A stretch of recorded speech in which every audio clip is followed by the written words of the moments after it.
can I have a petite female who would volunteer to come and see how that 5 to 1 works for you? I'll try. Okay, thank you for that. As you pull, you want to have a lead so it's going to lock in. So just make sure you're not standing at an angle where when you pull on it, it's going to come unlocked and drop in. Right. Okay. Bruce. Your shorts got. You proved it. You proved it. I feel like I'm jumping the man on a TV-52. No. It's getting hard. So this is what we're testing right now. So do it if you can. If you can't, say I can't. But Okay. we're just going to make a choice right now. This is going to take a long time. You have a lot of grit, but this is suboptimal. It is. Yeah, so we're going to do the halyard, okay? He's going to have to lead the halyard. Outside the lazy I would lead it all the way outside the Lazy Jacks, yeah. One of the common misconceptions is, I'm going to fall out of the life sling. Notice when that life sling comes tight, he's not falling out of it. Right. So that's one of the concerns people have. So unlike a life ring, where somebody would literally have to have the strength to hold on the life ring, this life sling closes around him. Okay, so whenever you're ready, We're going to go up. So the halyard would just go from there to the life sling, right? and so, again, the rule of thumb is about 2 people high off the dock. In fact, with the 5 to 1, we may have to make adjustments. Let's start with about 2 people height off the dock, so about 10 or 12 feet. So Margaret, this is where I would not want that because I can't. I'm not going to be able to easily clip exactly. that. So So we that's- don't want a clip on this if you're going to go that high. So that's one of the challenges of that locking cleat on the carabiner. This is why we went to the other. Yeah, you can do it, but getting the right angle to loosen it is tough. 5 to 1 human. Yeah, that shoulder I'm sure is not happy about that. God, this is at least some gravity here. So Steve's not going anywhere. I've agreed with that life sling. He's not going to fall out of it. I really appreciate the difference. So that looks like a pretty good height, right? Because he's going to come. Yeah. He's going to get his center of gravity in the boat before he tube locks.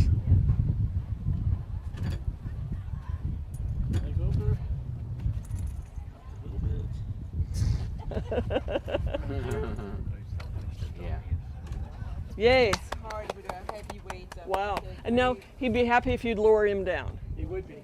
So a thing you might want to think about on your boats is if you're going to use that block and tackle, if you go back to that halyard, and you know what racers do, how we mark our lines to show where the line should be at certain situations, you might want to take a Sharpie and mark on the Sharpie with a black line or a red line that shows this is where that halyard needs to be when the halyard is hoisted high enough for that block and tackle to be the right height.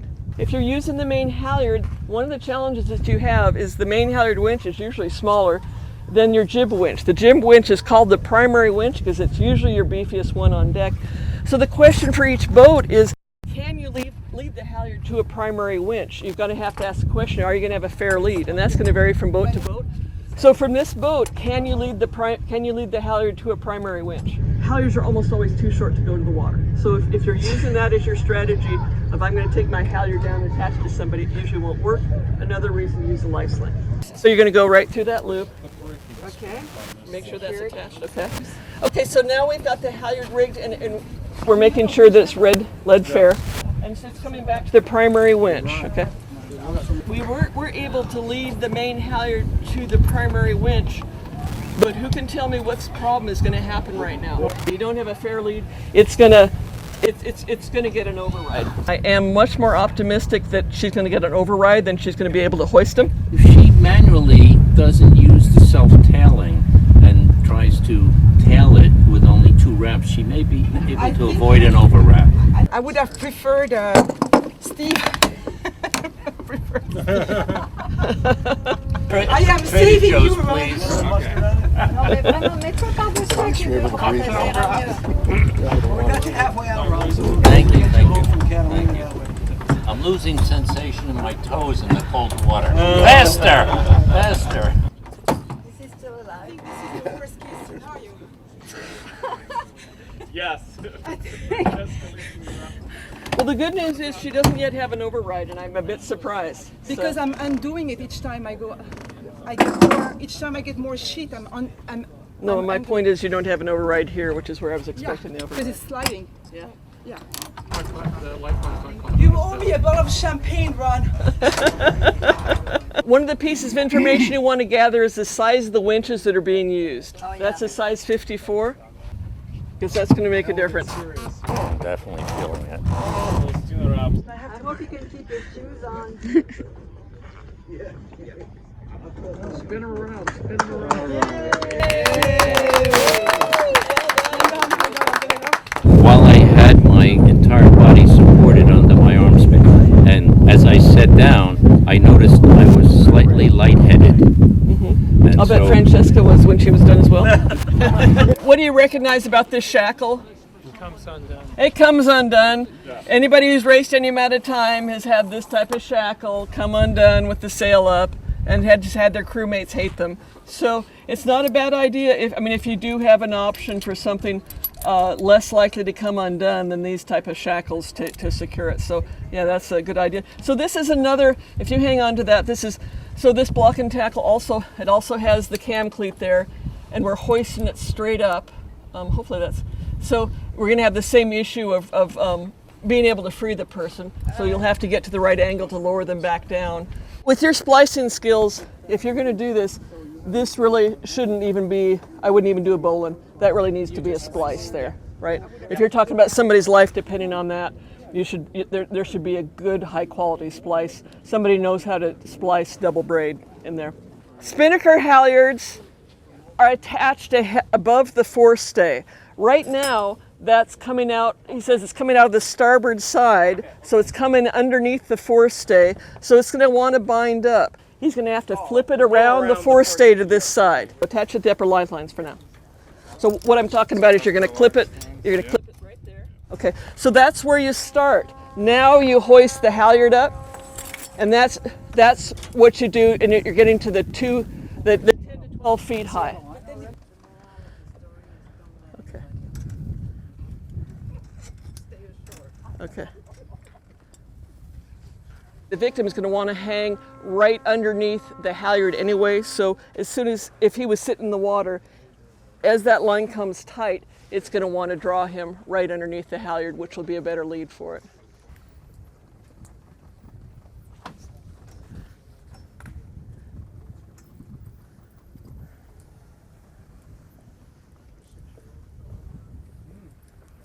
Imagine if the person is wet, you're adding. So again, you might want to mark that point, right? Because that was pretty much the right height. That locking cam cleat at the top. Good news is you can pull it with your weight and lock it in. The bad news is when it's time to lead them down, you're probably going to have to go to the halyard. Okay, rescuer, do you want to go down and ease the halyard down then? Yeah, that looks like they have Hand on the wraps there. And we'll keep our victim safe as he gets lowered. Thank you to all our victims. So what we're going to do with this one, everybody, is we're going to use a 3-to-1 block and tackle led to a winch. Okay? He's going to take the lower shackle and he's going to attach it here to the upper lifeline. Okay? So again, she's tied to the boat, she's not going anywhere. So first of all, make sure your halyard is completely clear, free to run.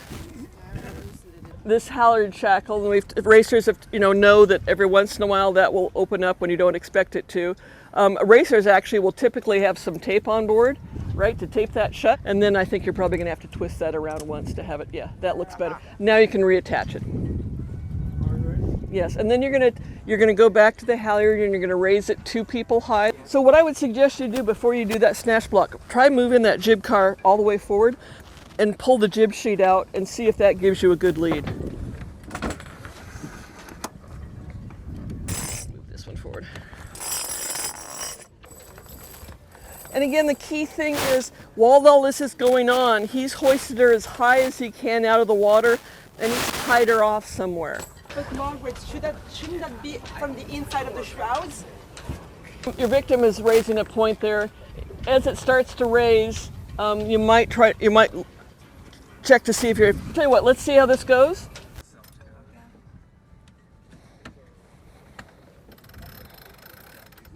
And one thing to think about on your boats, you might have some shorter winch handles and you might have some longer winch handles. You know, if you make a mental note, if you have a boat that has longer winch handles somewhere, now's the time for a longer winch handle for more mechanical advantage.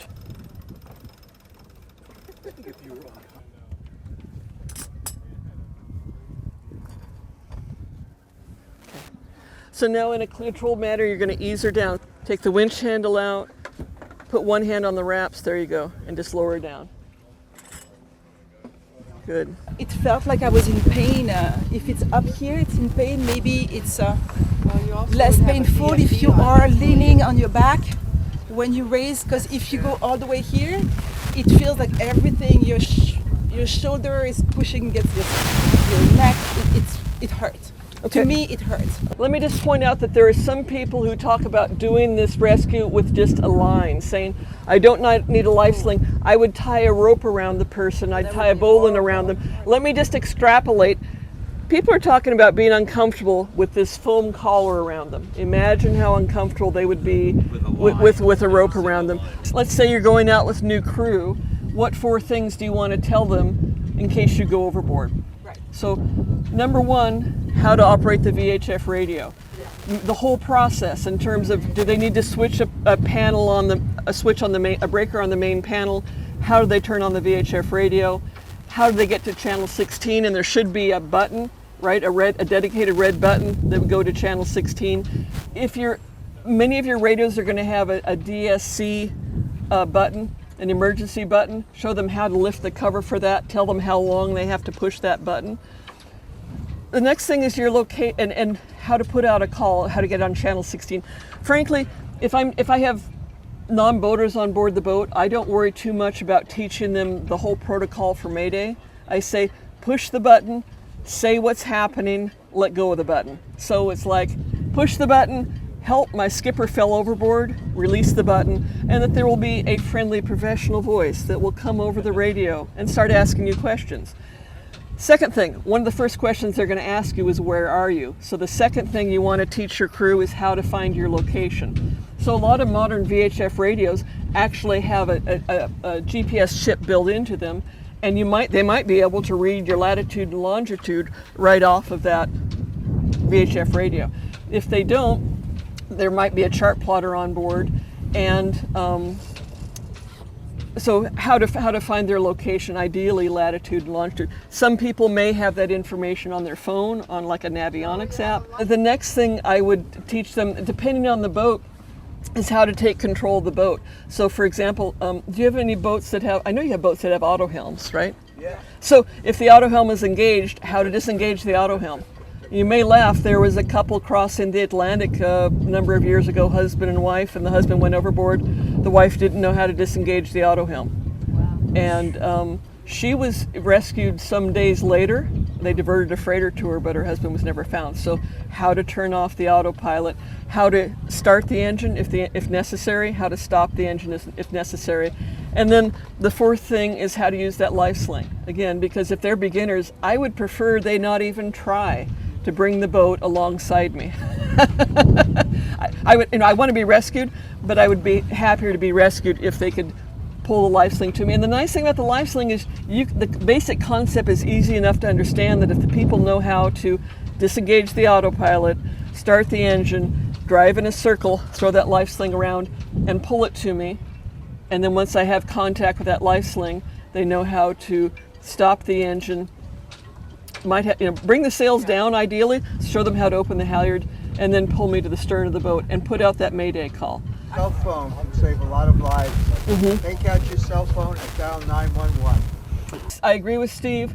VHF and your cell phone. Call 911. In part for a location like this, the 911 system is connected to the Harbor Patrol, the fireboat, and so it can be a good source of information. And the advantage of that too is if you have multiple people on the boat, somebody can be calling 911 who might not know how to do all the other things.